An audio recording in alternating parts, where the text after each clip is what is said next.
שים את זה שם. תתחיל לעבוד, זה לא ילך. לא ילך, אה?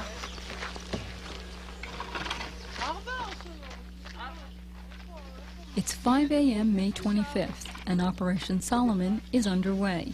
The Americans assisting the Israeli staff at their embassy in Addis Ababa arrive and set up the first posts. We are told to check that each family unit is together.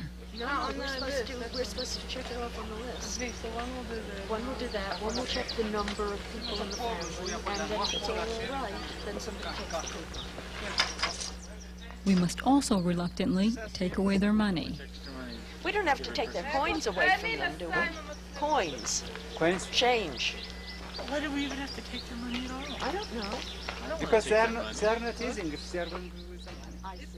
An agreement with the Ethiopian government apparently forbids the Jews from taking out local currency.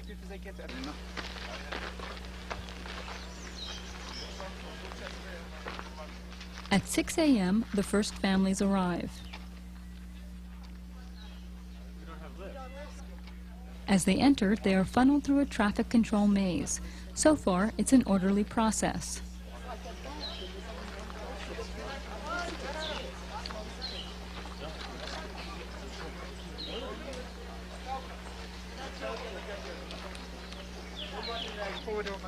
At the first checkpoint, Glenn Stein of the American Association for Ethiopian Jews counts the members of a first family. An elderly grandmother sits nearby. Each family that enters is checked off in a notebook, so we know how many have already come through.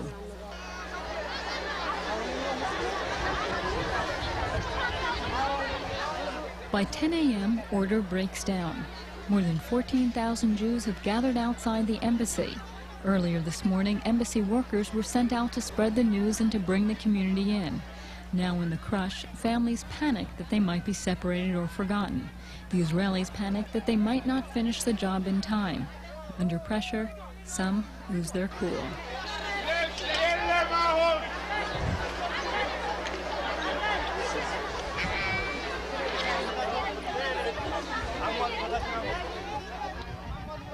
Inside the embassy, women put clothing on top of clothing. Because of the emergency nature of the evacuation, there's no space for personal belongings. Everything will be left behind. As temperatures rise into the 90s, children scramble for water. Food is not available. Outside a checkpoint, workers struggle to maintain order.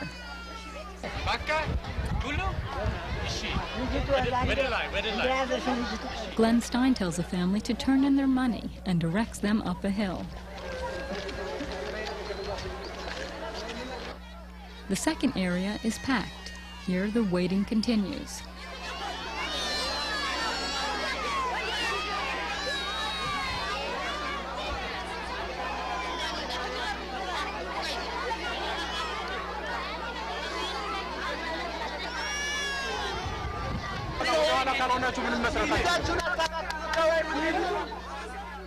Inside a tent, Israeli-Ethiopian workers once again check through the identification cards issued earlier to all Jewish families.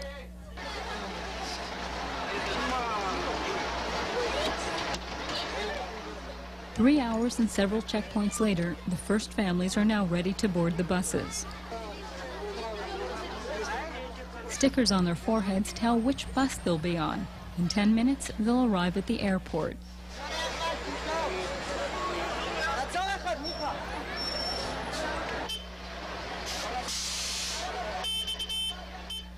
Throughout the day, night, and next morning, we work without rest. By 10 a.m. Friday, nearly 15,000 people, almost the entire Jewish community in Addis Ababa, have left the country. We, too, are now ready to leave.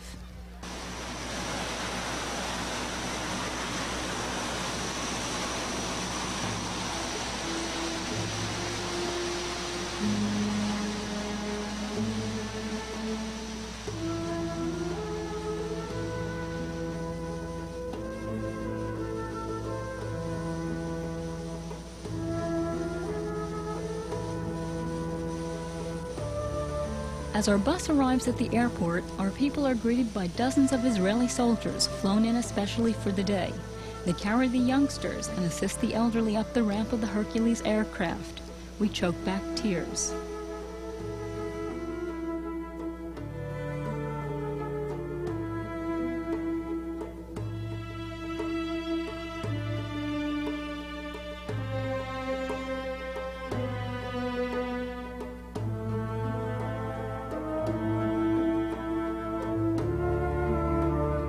A biblical people rushes into the 20th century.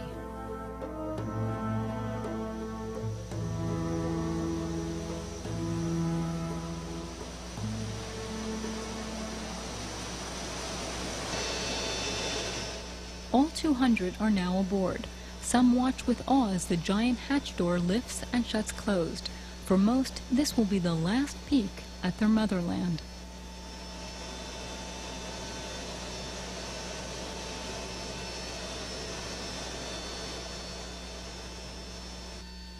Air sickness bags are passed out.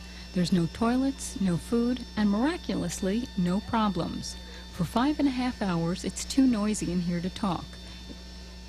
Exhausted, some sleep after the long night of waiting.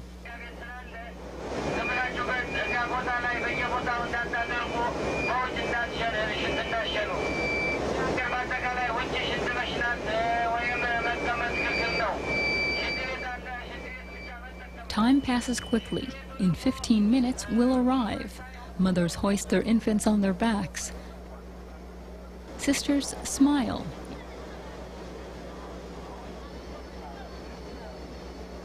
A rabbi gets ready. And we are here.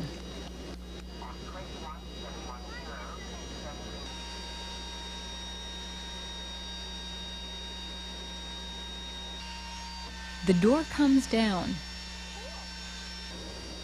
A first glimpse at the new homeland. A dream of 2,000 years has come true.